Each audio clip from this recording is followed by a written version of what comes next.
kädet tärisee, anteeksi, videokin tärisee. Mulla on ehkä stabiilimmat ehkä. Okei. Noniin. Terve. Moi.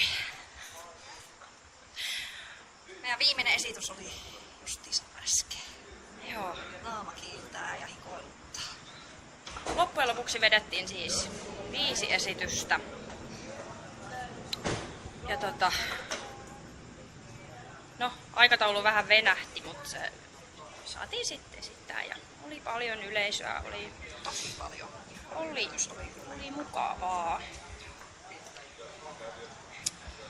Nyt odotetaan autoa takaisin tuon hotellille ja Sitten kuulkaa, luulenpa, että olut maistuu hyvälle. saattanee Tigeriin mennä tänään punnusta alas. Kyllä.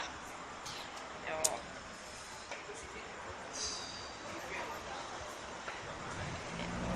Ehkä me ei pystytä nyt muuhun tässä vaiheessa, mutta tämmönen reportaasi. Kiitos kaikesta.